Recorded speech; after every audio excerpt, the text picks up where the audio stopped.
Jadi saya itu kan dulu di UGM. Terpaksa saya di UGM nih. Terpaksa di UGM itu terpaksa. Ya terpaksa karena apa? Cari yang murah. Jadi akhirnya dapatnya cuma di UGM aja gitu. Alhamdulillah. Jadi saya di UGM divisi Pol UGM. Ya, ini kamera kalau aku bisa pegang kamera tuh kok kayaknya apa ya, jadi maco gitu ya, di performanya jadi gitu. Iya dong. Kalau saya sih karena lihat orang-orang fotografer kan kayaknya keren-keren. Wah, ini pasti banyak cewek yang suka ini. Ini saya awalnya motivasi seperti itu. Assalamualaikum sahabat guru ngaji, dukung terus channel ini ya. Jangan lupa like, share,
Assalamualaikum warahmatullahi wabarakatuh. Kembali lagi pada acara Sabit GNP.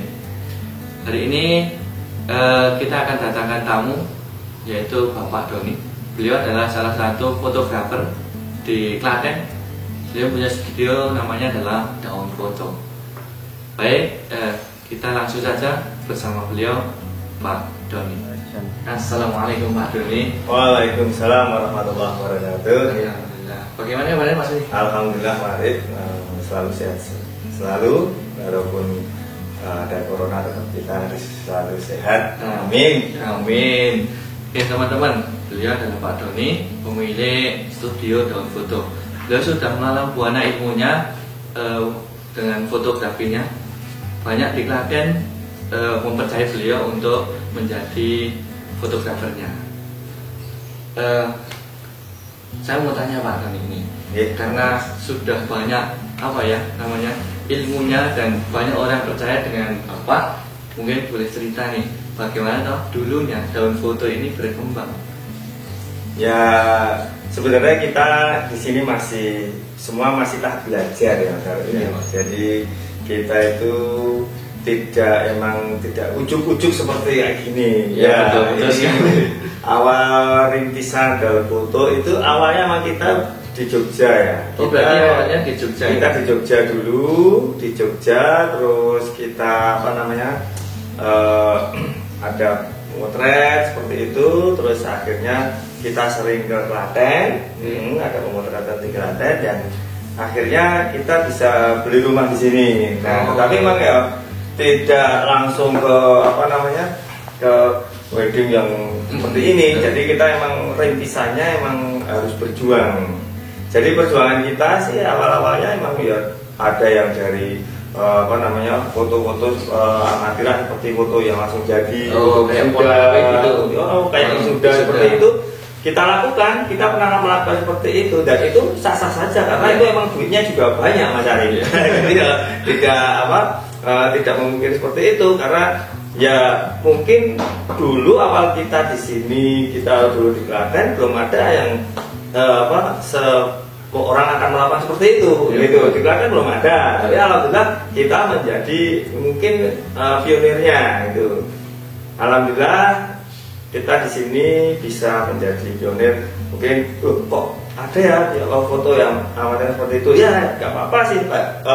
Orang akan memandang sebelah mata terhadap saya, tapi tidak masalah itu.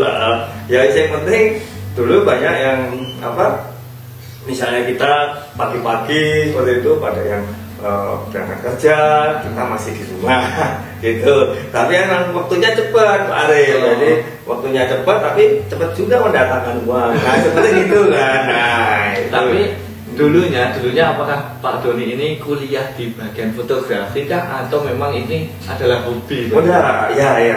Jadi saya itu kan dulu di UGM. Terpaksa saya di UGM nih. Terpaksa. Di UGM itu terpaksa. Ya terpaksa karena cari yang murah. Jadi akhirnya dapatnya cuma di UGM aja gitu. Alhamdulillah. Jadi saya di UGM di Visipol UGM. Kebetulan dulu memang nggak ada basic fotografi. Tapi yang ada saudara yang sekolah di komunikasi tapi di swasta gitu. Nah, saya dari dulu memang seneng ya dengan kamera gitu. Sepertinya unik. Ya, unik kamera. Kalau aku bisa pegang kamera tuh kok kayaknya jadi maco gitu ya. Di performanya jadi iya dong. Kalau saya sih karena lihat orang-orang fotografer kan kayaknya keren-keren. Wah ini pasti banyak cewek yang suka ini. Saya awalnya masih seperti itu. Ya biasa masih muda. Tapi akhirnya kita bisa pegang yang namanya SLR kayak gitu. Kita belajar. Emang dari dulu emang suka motor kayak gitu. Kita biasa SLR terus bisa motret dulu masih pakai film Mas. Jadi pakai film. Kita sampai hunting ya Mas, hunting di Cilacap, Nusa Kambangan seperti itu. Tetapi kok ini ya, saya mikir cuman saya kalau begini kok boros banget dan tanpa menghasilkan ya gitu. Nah terus alhamdulillah saya bisa bertemu dengan teman saya. Mas Asep itu namanya di Jogja itu ada studio kecil itu, saya bisa bergabung di situ, diajak. Saya bilang ayo diajak wisudaan, saya jadi suruh juali saya. Disitulah awal bisnis awal bisnis fotografi yang bisa menghasilkan uang. Nah itu Mas, akhirnya saya disuruh coba kamu motret sendiri, terus ya akhirnya saya bisa bisa bermandiri sendiri, yaitu mandiri, terus bisa ya menghasilkan uang sendiri itu ada waktu masih kuliah itu Mas. Ceritanya baik teman-teman yang dirahmati Allah Subhanahu wa taala. Ternyata Pak Doni ini punya cerita yang unik. Ternyata foto ini bukan dari bidangnya, tapi dia cuma hobi namun bisa menghasilkan. Sangat luar biasa sekali. Ini dari hobi tapi menghasilkan uang. Mungkin teman-teman juga bisa yang punya hobi foto bisa belajar di sini di Daun Foto ataupun bagaimana caranya hobi ini bisa menghasilkan uang untuk kita. Ya, lanjut Pak Doni ceritanya. Oke. Emang sih ya banyak yang kalau untuk cerita-cerita masalah keunikan-keunikan itu banyak sekali Pak. Kalau awal-awal kita bisa berkembang seperti itu. Nah, terus kita bisa pindah di sini, alhamdulillah itu tadi Pak Arief, bisa saya malah orang baru di Klaten. Orang baru. Jadi saya di di Jogja, terus saya nggak tahu di Klaten itu saudara punya siapa nggak ada gitu, makanya kok bisa saya pindah ke Klaten. Iya makanya alhamdulillah itu saya ada praktis wedding organizer kayak gitu yang mungkin dia dulu pernah menarik saya seperti itu. Nah kebetulan saya habis sering diajak atau saya bisa beli rumah di sini itu Mas Arif. Nah itu akhirnya saya karena sana sepi saya keliling ke yang lain. Saya keliling-keliling ke kantor-kantor, kantor-kantor Pemda dan akhirnya itu tadi ya ke kantor-kantor Pemda saya jualan foto itu tadi. Tapi alhamdulillah malah di dalam foto itu dulu kan masih cetak itu ada saya kasih label daun foto dengan nomor HP. Nah itu alhamdulillah ada yang nyantol, ada yang telepon, kok hasilnya bagus, terus akhirnya terus dikolik sampai alhamdulillah bisa kenal dengan bupati karena dengan itu juga foto-foto amatiran juga sebenarnya memang itu. Perjalanan ini juga apa ya Pak, berat gitu gimana namanya merintis usaha ini tidak ujung-ujung kemudian besar gitu. Kita perlu perjuangan. Contohnya Pak Doni tadi perjuangannya ya ikut orang, kemudian kita keliling ke kantor-kantor bupati kemanapun. Nah itu ya adalah bentuk usaha kita, usaha kita untuk mewujudkan sebuah impian ini. Teman-teman mungkin punya cita-cita, ya lakukan yang terbaik untuk cita-cita teman-teman. Mungkin nopo ya Pak, dulu ya pernah karena ini kan kita berhubungan dengan guru ngaji ya. Mungkin Pak Doni kecilnya pernah nggak sih belajar ngaji mungkin JPA atau apa gitu? Oh ya, ya alhamdulillah dulu kecil saya itu karena bapak saya itu guru ngaji juga. Bapak saya itu dulu naik juga KUA, terus imam juga di Turun Catur ya alhamdulillah. Nah ini ya otomatis saya juga diajari ngaji juga. Ya tapi mungkin dulu rotok beling, jadi diajari itu mungkin nggak nyantol. Hafalannya itu ya suruh ngapalin yang kakak-kakak saya udah bisa, saya suruh ngapalin lari ya kayak gitu. Jadi ya mungkin menyesalnya sekarang kayak gitu lah. Itu ternyata memang dulu pernah belajar ngaji ya, sampai sekarang pun masih rutin ngaji dan berdakwah di bidang keagamaan gitu kan. Ya, basic agama itu ternyata sangat penting. Walaupun terus terang saya juga masih bodoh tentang agama Pak Arya gitu. Jadi cuman saya hanya apa yang bisa saya lakukan ya, misalnya ini memang bermanfaat untuk teman-teman, untuk umat ya kita lakukan aja. Tetapi kalau ya ini saya masih kurang dan masih harus belajar untuk masalah agama. Dan memang antara agama dengan bisnis itu sangat penting sekali, sangat relevan banget gitu loh. Sangat berkaitan. Apalagi tentang dulu ini saya saya masih ingat banget itu ketika saya akan motret kayak gitu, wisuda kayak gitu. Jadi itu sebenarnya motret wisuda itu kalau untuk mendapatkan uang 300-500 itu gampang sekali misalnya kayak gitu ya. Nah ini nih saya dari pagi saya mau berangkat, ini saya masih bujang ini ya, saya masih bujang. Jadi saya mau berangkat itu, saya itu udah ada rasa dongkol dengan orang tua. Ini ada rasa dongkol dengan, kalau nggak salah itu bapak atau ibu saya itu.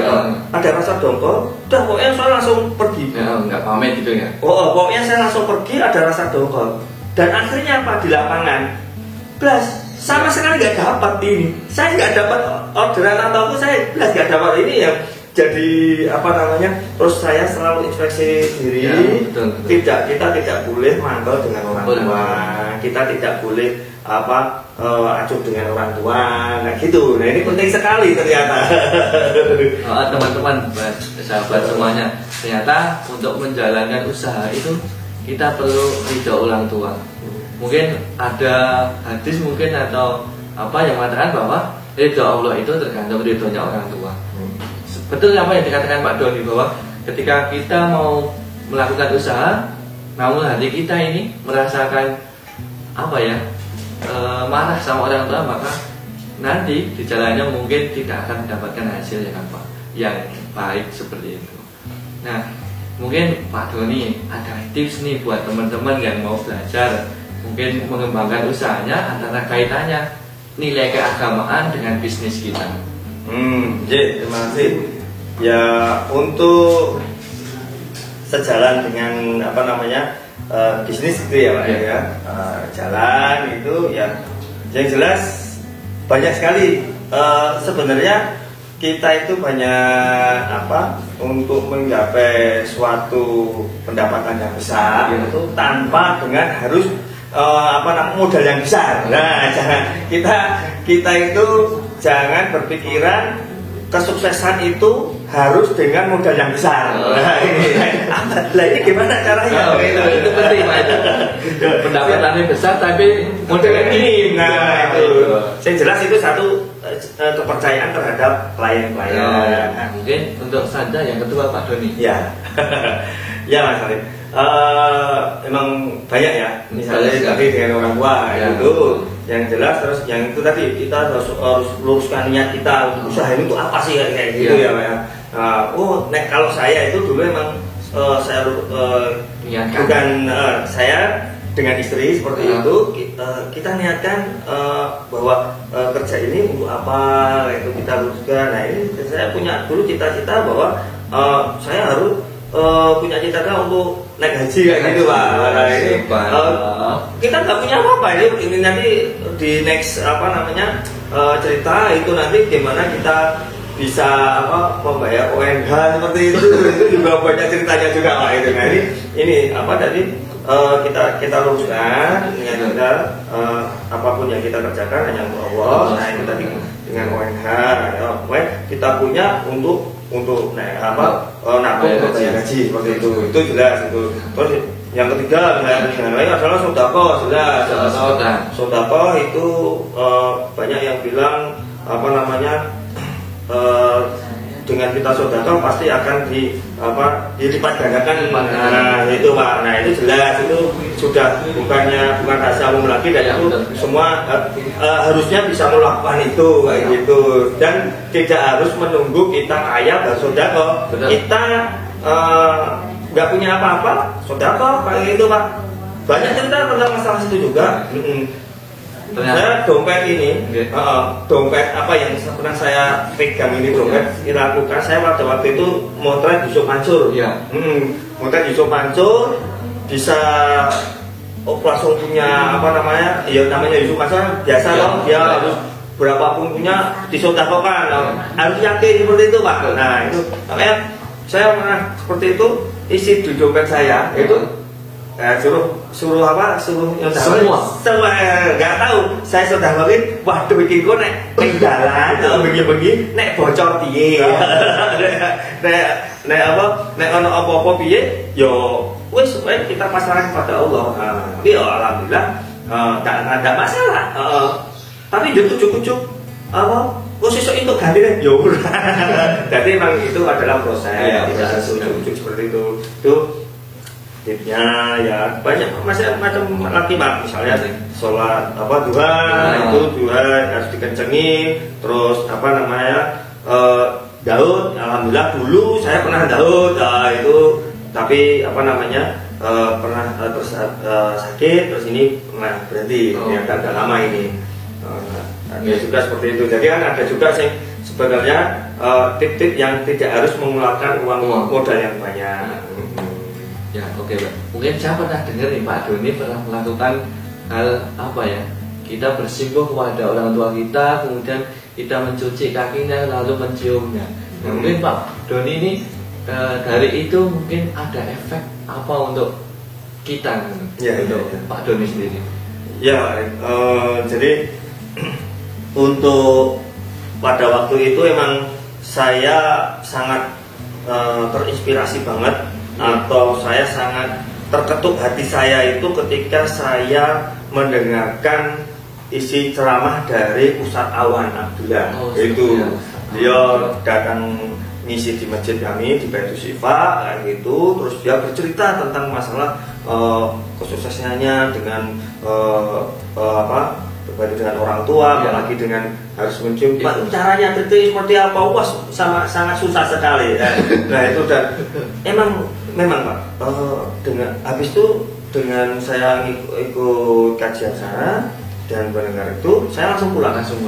Saya hari berikutnya saya pulang. Saya dengan istri saya pulang, itu dengan keluarga juga pulang, sana ke orang tua. Harus bagaimana itu ya, kok tahu-tahu harus muncul kan nggak mungkin. Pertama ngomongnya gimana? Ya itu ternyata sambil jalan, sambil berjalannya ya di situ di rumah ibu kayak gitu bercerita-cerita, terus ya mungkin dengan memijit-mijit, terus akhirnya saya alhamdulillah bisa bersiuh atau mencium kaki ibu, dan itu rasanya itu masuk maklong kayak gitu. Itu rasanya hati ini benar-benar ibu juga tulus meridhoi usaha-usaha kami kayak gitu ya. Alhamdulillah ya kita ya berjalan seperti ini lah, dan banyak juga Pak Rip kalau pengen tip-tip yang banyak kayak gitu ya. Buat teman-teman yang ada di rumah, ternyata kita perlu sekali untuk kita memohon ampun, meminta maaf pada orang tua kita, terutama ibu. Salah satunya dengan cara kita bersimpuh di depan beliau, lalu kita cium kaki beliau. Nah itulah tips yang ampuh ya, bukan ampuh sih, tapi ya tips yang sangat bagus buat kita semua ya, bagi teman-teman juga. Jika ingin mengembangkan usaha ataupun hal apapun, maka kita perlu jalankan ini untuk orang tua kita. Kita bersimpuh kemudian lalu ciumnya. Itulah insya Allah nanti kita akan merasakan nyaman, tentram, dan orang tua pun akan meridhoi apa yang kita laksanakan. Terima kasih Pak Doni.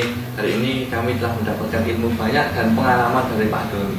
Ternyata merintis usaha itu tidak mudah, tapi penuh perjuangannya sangat banyak sekali. Dari tips-tips tadi ada kita harus sedekah, kita harus bakti kepada orang tua, duha, puasa Daud dan lain sebagainya. Dan sekali lagi kami ucapkan terima kasih sudah mampir di acara kami. Mudah-mudahan Pak Doni sekeluarga sehat, kemudian usahanya tambah sukses, tambah maju. Mungkin sekian. Assalamualaikum warahmatullahi wabarakatuh. Waalaikumsalam warahmatullahi wabarakatuh. Buat teman-teman sahabat Gunung Aji Berdaya, bagi teman-teman yang belum subscribe, silahkan subscribe di video di bawah ini. Dan jika ingin mendapatkan beritahuan, klik tombol lonceng. Nah, selanjutnya bagi teman-teman yang ingin sedekah untuk program kami di Yayasan Gunung Aji Berdaya, silahkan donasi di rekening di samping.